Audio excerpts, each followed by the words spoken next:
¿Surgió en este momento el arte abstracto? Ya habíamos hablado en episodios anteriores de elementos abstractos en los objetos utilitarios, específicamente en el periodo prefigurativo, que como su nombre lo dice, antes de la figuración durante el Paleolítico Superior.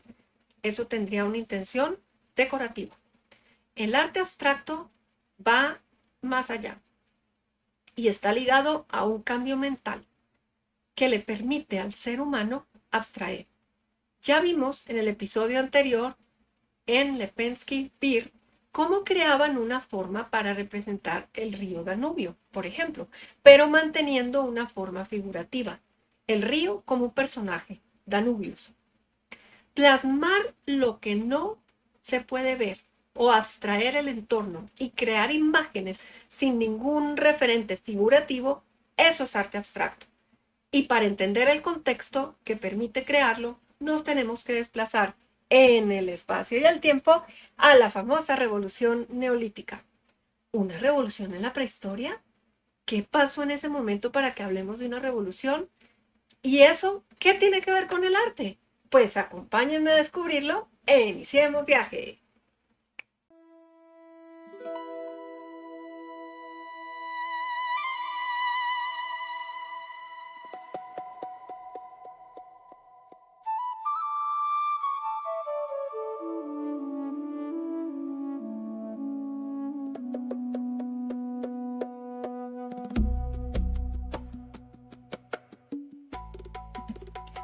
Arte en la prehistoria 5.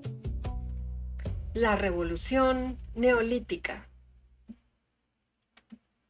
Se denomina revolución neolítica a la primera transformación radical de la forma de vida de la humanidad, que pasó de nómada a sedentaria al concretarse una economía productora basada en la agricultura y la ganadería. El énfasis en ese carácter revolucionario del desarrollo económico y tecnológico de la sociedad humana se le debe a Gordon Childe, un arqueólogo y filólogo australiano especializado en el estudio de la prehistoria de Europa y de Oriente Próximo. Childe ha sido ampliamente reconocido como uno de los arqueólogos y prehistoriadores más importantes de su generación. El neolítico, nuevo, litos, piedra, constituye la fase más primitiva de la sociedad agrícola, anterior a la formación de ciudades y al uso de metal para fabricar armas y herramientas. Tras la última glaciación, las nuevas condiciones climáticas volvieron a poblar Europa de bosques, y las tribus de cazadores de renos que habían creado el arte rupestre en Francia y España no pudieron mantener su forma de vida acostumbrada. Pequeños grupos de cazadores permanecieron en los bosques o en las costas, pero hacia el 5000 a.C. empezaron a ser absorbidos o desplazados por la actividad colonizadora de los agricultores, que se extendían con su ganado y sus cereales cultivados desde sus lugares de origen en el Oriente Próximo y se establecieron en pequeños núcleos sobre los suelos más fértiles. El descubrimiento de la agricultura y la domesticación de los animales, con el posterior desarrollo de la ganadería y del pastoreo, fueron los factores impulsores de las transformaciones de los sistemas de vida del hombre y de la aparición de una cadena de una larga serie de innovaciones: la fabricación de la cerámica, el uso del telar, el pulimento y perfeccionamiento de los aperos de labranza y los inicios del comercio exterior. Con la aplicación del pulimento supuso un gran avance técnico y formal. Las labores exigidas en el cultivo del campo, así como la deforestación de vastas extensiones de terreno para la transformación en zonas agrícolas, impuso el pulimento de la piedra, para evitar, sobre todo, que a las hoces y hachas se les adhiriera la tierra y la resina de los árboles tallados. El nombre de creciente fértil es el nombre histórico de esta región con forma de arco o media luna en Oriente Medio. En esta zona, en torno al año 10.000, las condiciones climáticas favorecieron asentamientos de poblados semipermanentes que todavía en niveles de cultura acerámica, es decir, arcilla sin cocer, incorporaron los cereales silvestres a sus sistemas de alimentación, al tiempo que iniciaban la domesticación y la cría de la oveja. Conocida como la cuna de la civilización, es famosa por haber sido el lugar donde surgió la agricultura organizada y las primeras sociedades humanas. Nacían así los núcleos embrionarios de una sociedad generadora de su base alimenticia, capaz de regular su producción y consumo. Los cereales silvestres que incluyeron a sus sistemas de alimentación, que aquí los vemos con su nombre en inglés y científico, son principalmente la espelta, la escaña menor o escanda menor. Estos dos son los ancestros del trigo y la cebada. Las rutas de expansión cerealista se originaron en el creciente fértil, Mesopotamia y el levante mediterráneo, hace unos 11.600 años. Desde este núcleo, el trigo y la cebada se expandieron a través de dos vías principales a Europa. La ruta continental por los Balcanes y el Danubio, que es un trayecto que va desde Anatolia, la actual Turquía, en el caso de nuestra imagen es la línea roja. Los agricultores cruzaron el estrecho del Bósforo hasta el sudeste de Europa y desde ahí avanzaron siguiendo el curso de los ríos, especialmente el valle del Danubio, y esta expansión terrestre dio lugar a la cultura de la cerámica de bandas en Europa central y oriental, llevando los cereales y el ganado hasta las llanuras europeas. La ruta marítima, en este caso está en azul, la mediterránea, los navegantes y agricultores costeros avanzaron por el mar Mediterráneo desde el Levante y Chipre, bordeando las costas hacia el oeste. Esta vía fue mucho más rápida y pobló las grandes islas de Creta, Sicilia, Córcega, Cerdeña, hasta llegar al sur de Francia y la península ibérica. En España, además de la vía norte mediterránea, se ha documentado la ruta del Magreb, que trajo influencias agrícolas directas al sur de la península. Las cabañas o chozas se agruparon en aldeas primero y más tarde en ciudades, en las que, aparte de las casas de familia, se aparejaron edificios capaces de satisfacer las necesidades de la comunidad, silos para almacenaje de los excedentes de la cosecha y apriscos destinados a la estabulación del ganado. En el protoneolítico, los poblados fueron simples conjuntos de chozas, de planta oval o circular de unos 5 a 8 metros de diámetro, asentados sobre un zócalo de piedra rehundido en el suelo alrededor de unos 50 centímetros para asegurar su cimentación. Las paredes y techos se fabricaban con ramajes o cañas entretejidas que posteriormente se revestían de barro. El hogar interior, o sea, el fogón, solía ser una fosa circular enlosada y rodeada de piedras planas. Las fosas cuadradas que han aparecido próximas a los lugares de habitación se han interpretado como rudimentarios graneros. Estas primitivas aldeas se transformaron en núcleos protourbanos en la que la aparición de auténticos graneros marcó el paso de la fase de recolección a la del cultivo programado de los cereales, trigo y cebada. La irrigación de los campos, cuyos primeros vestigios se han encontrado en Mesopotamia, hoy Irak, permitió además aumentar la variedad de cultivos, entre los que destacaron los guisantes, que aquí las vemos, las lentejas y las algarrobas.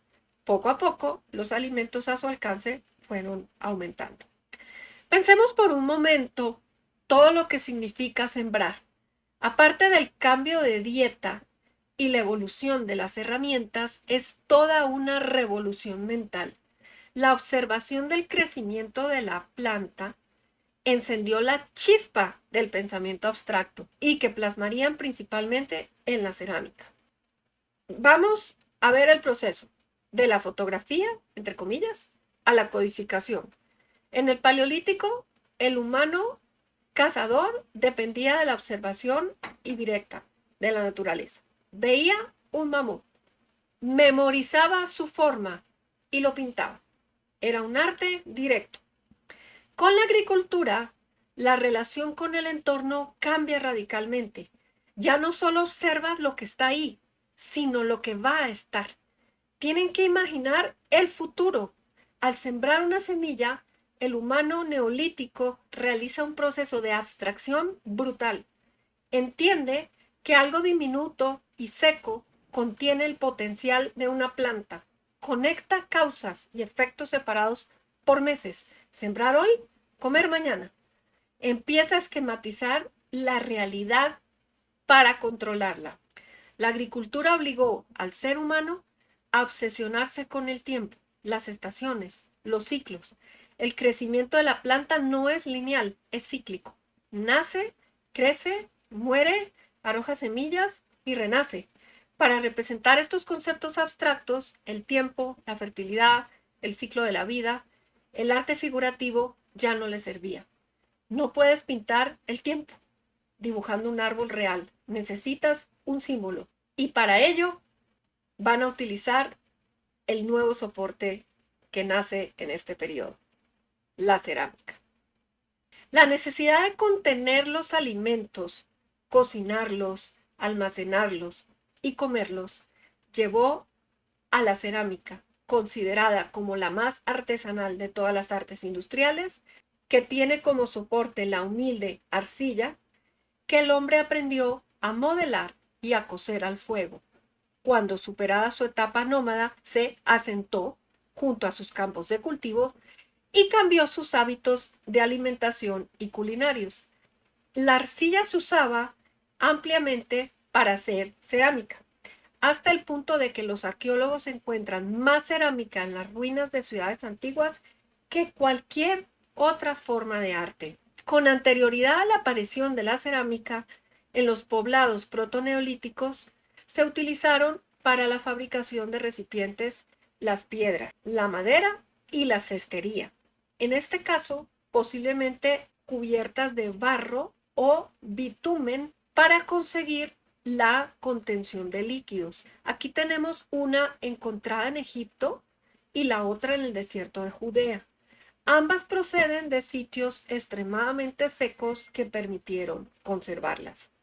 Se cree que las primeras cerámicas fueron cocidas con el mismo fogón en que cocinaban sus alimentos, pero también es posible que se hicieran cocciones en hogueras especialmente preparadas para las piezas modeladas. Pronto aprendieron a mezclar con la arcilla arena, cenizas o paja, que actuando como desengrasantes daban cohesión y plasticidad a la masa. De esta forma resultaba más fácil su manejo y modelado, y se lograba mayor resistencia a la cocción de 600 a 700 grados centígrados que los alfareros neolíticos llegaban a conseguir.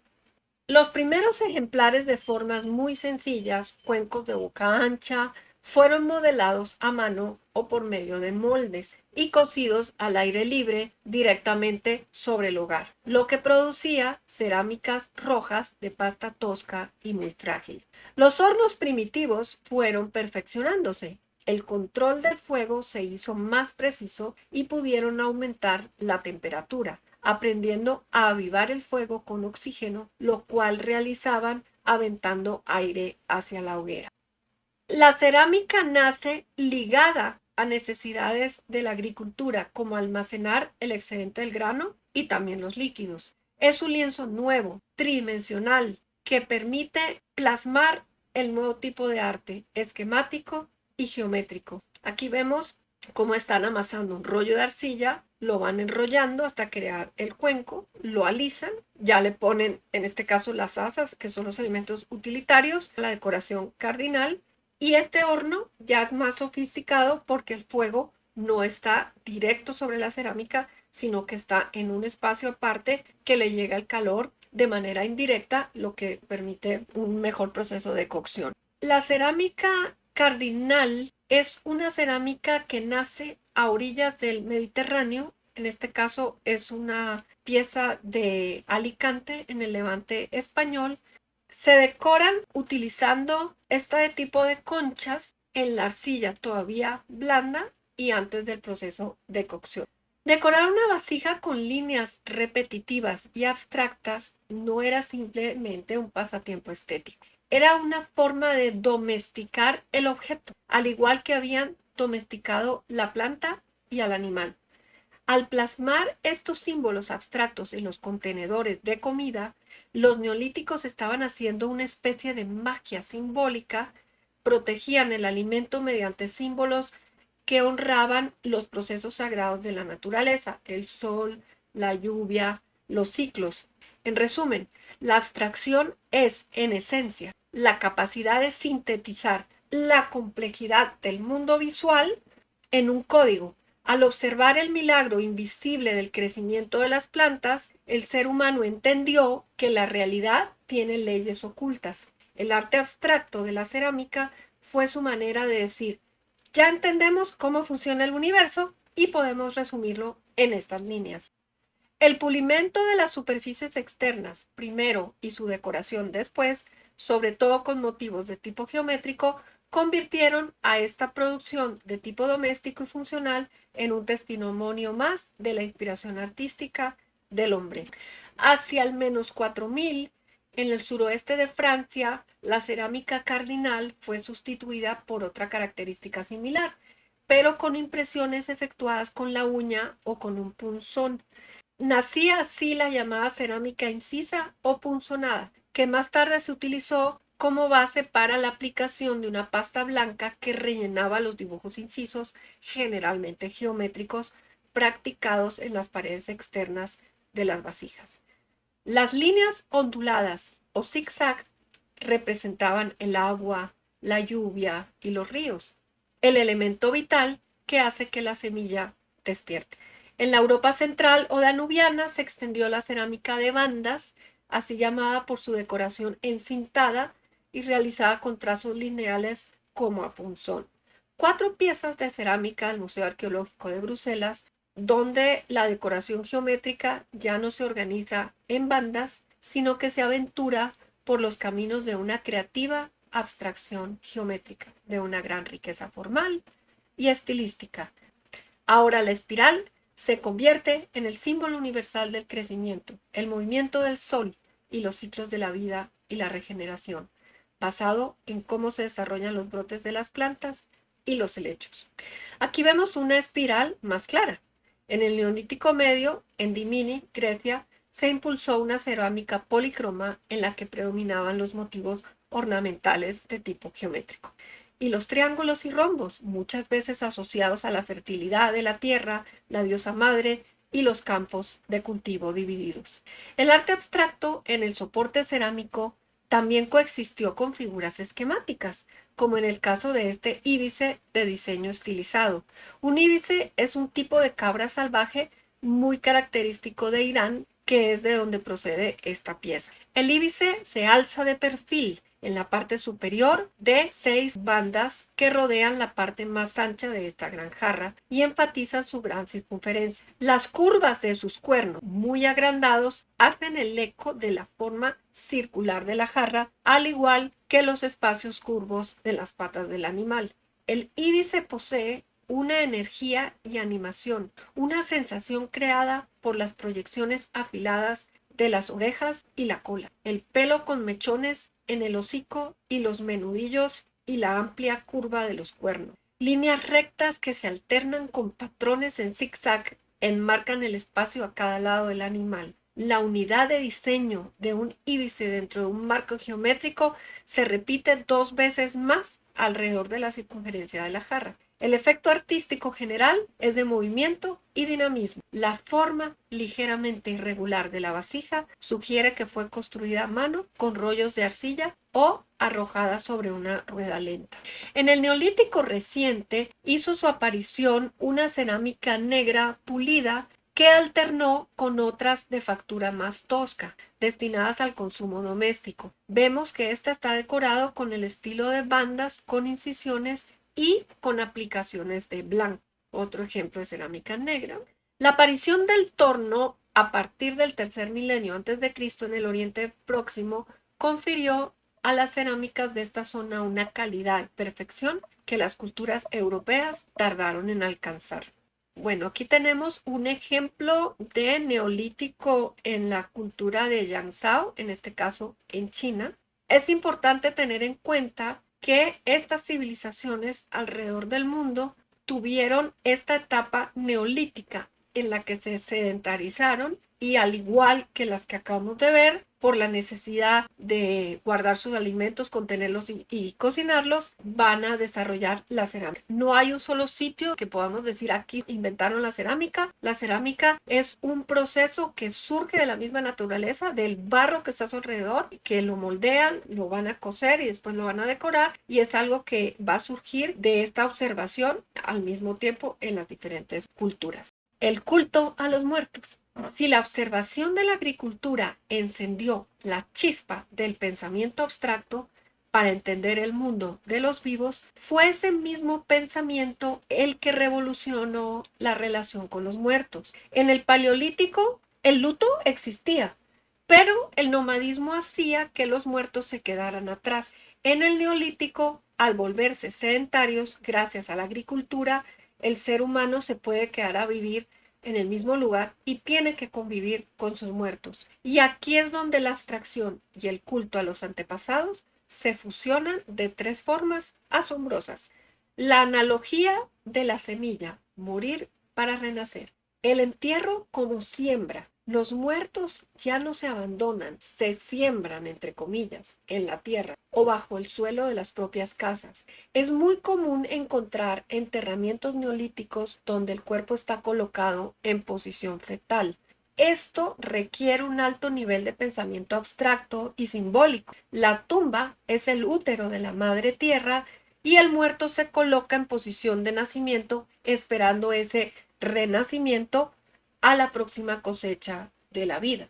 El nacimiento del anciano, el antepasado absoluto. En una sociedad agrícola, el conocimiento es poder. Quien sabe cuándo va a llover, cuándo sembrar, cómo se comporta el clima y cómo se comportó hace 30 años es el viejo de la tribu. Por primera vez, los ancianos se vuelven pilares de la comunidad. Cuando este anciano moría, su conocimiento y su espíritu no podían perderse. El pensamiento abstracto permitió separar el cuerpo físico que se corrompe del concepto del antepasado, que es eterno y protege la comunidad. Para adorar este concepto abstracto de antepasado, crearon las primeras representaciones estilizadas, como estos cráneos modelados. En lugares como Jericó, los cráneos de los muertos se cubrían con yeso o arcilla para recrear los rostros y se les ponían conchas en los ojos. No eran retratos realistas, eran abstracciones artísticas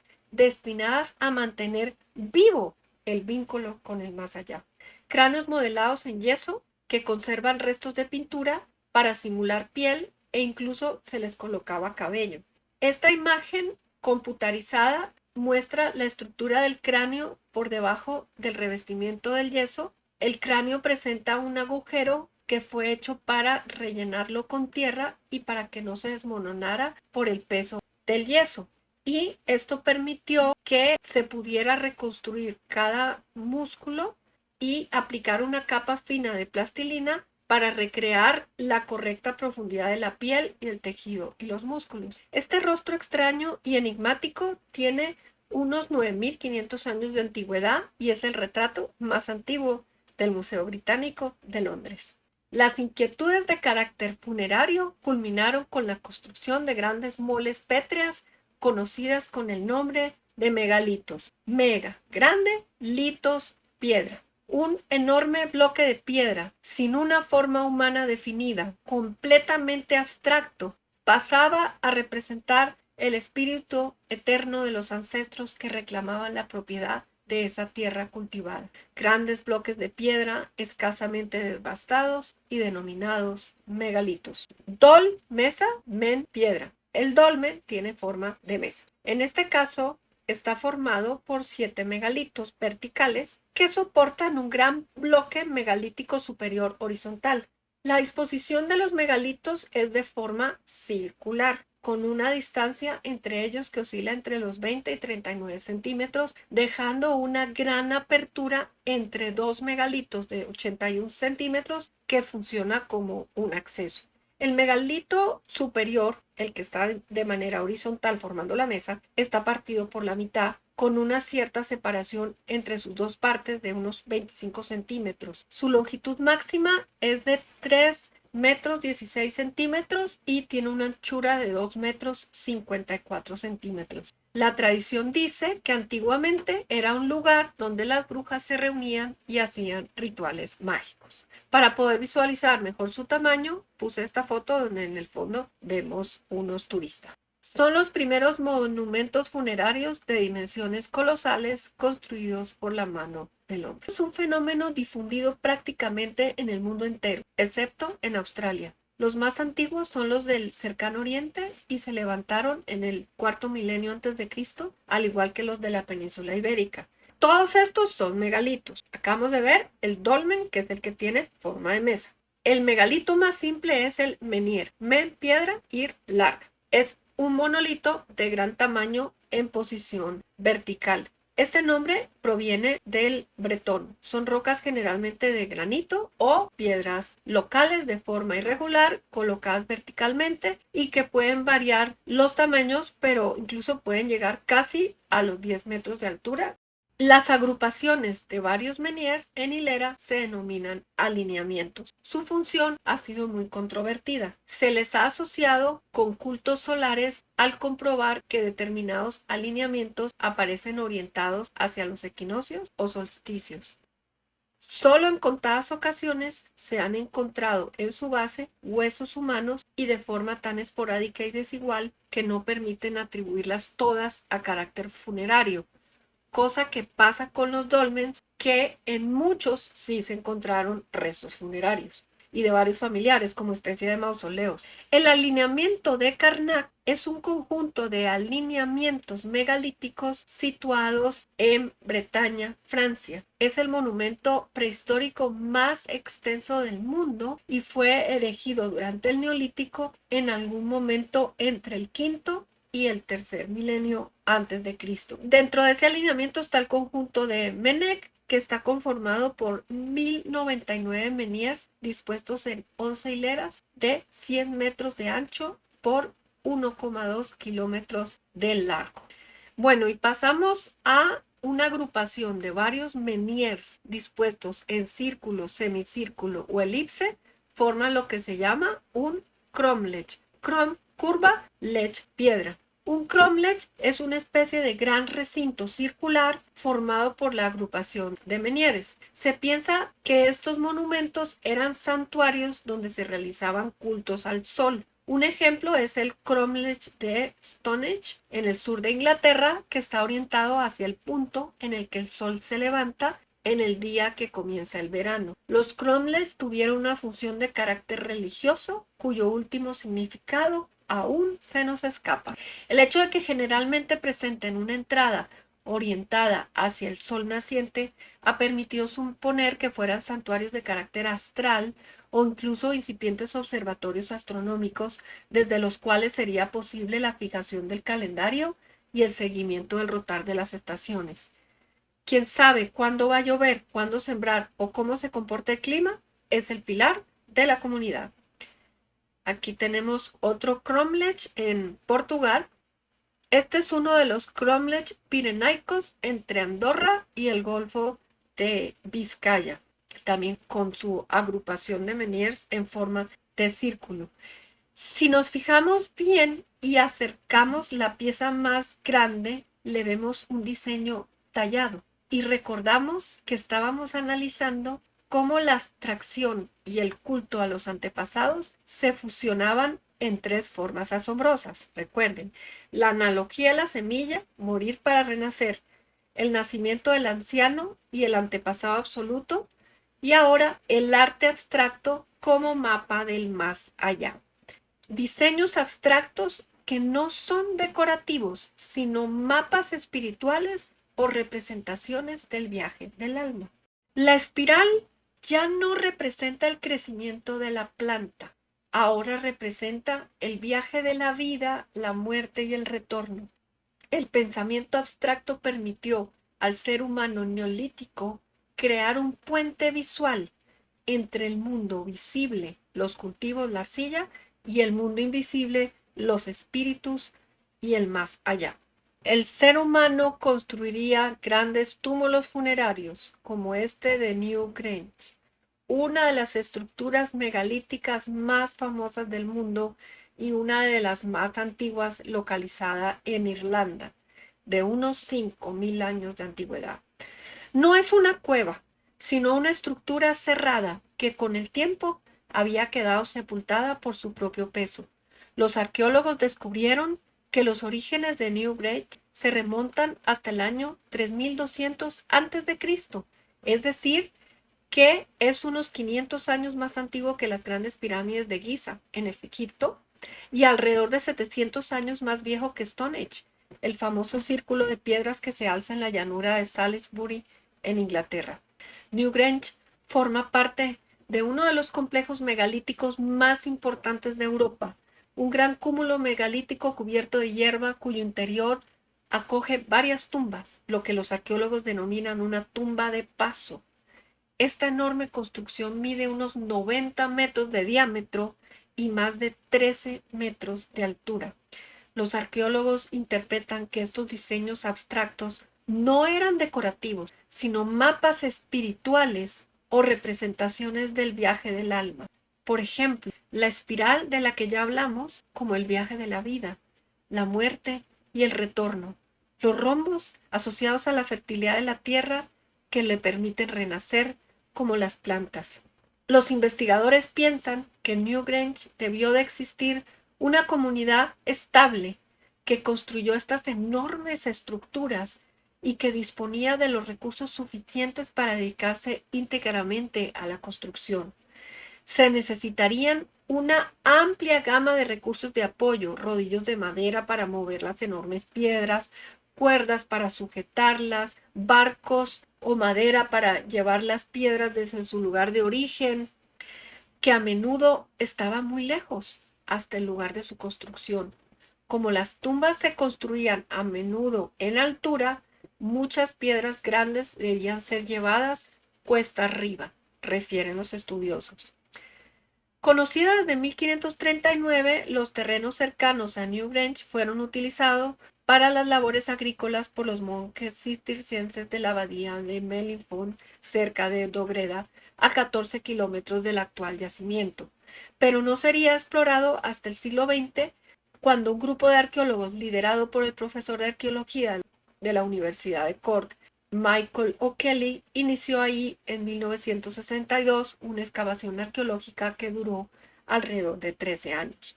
Un largo corredor de aproximadamente unos 19 metros de largo conduce a la cámara principal en forma de cruz. Su interior se ilumina con el sol durante 17 minutos durante el solsticio de invierno. Fue abandonado en los primeros años de la Edad de Hierro, hacia el siglo III a.C. Sin embargo, la importancia simbólica del lugar siguió siendo muy profunda, como muestran las referencias al monumento en numerosas leyendas y mitos irlandeses. Según algunas leyendas, el lugar poseía propiedades mágicas, incluso podía producir alimentos, 2 cerdos, uno vivo y otro asado, y bebida, concretamente cerveza, y sin límite. Es un ciclo perfecto. La agricultura inicia con el sedentarismo. El sedentarismo obliga a convivir con los muertos. La observación de las plantas da la clave simbólica: morir para renacer. Y la abstracción plasma ese misterio, tanto en las vasijas cotidianas como en las tumbas de los ancestros. ¿Habías pensado en esta conexión entre enterrar el grano y enterrar los muertos? ¿Y que esto llevaría al arte abstracto? Comenta este video y lo discutimos. Bueno, y espero que hayan disfrutado y aprendido mucho. Si llegaron hasta aquí, Seguro que apreciarán el gran trabajo que tiene hacer un video como este, la investigación, curar el contenido, grabarlo, editarlo. Si les gustó, denme like y consideren suscribirse como un pago para mí y así me ayudan a que este proyecto se mantenga a través del tiempo.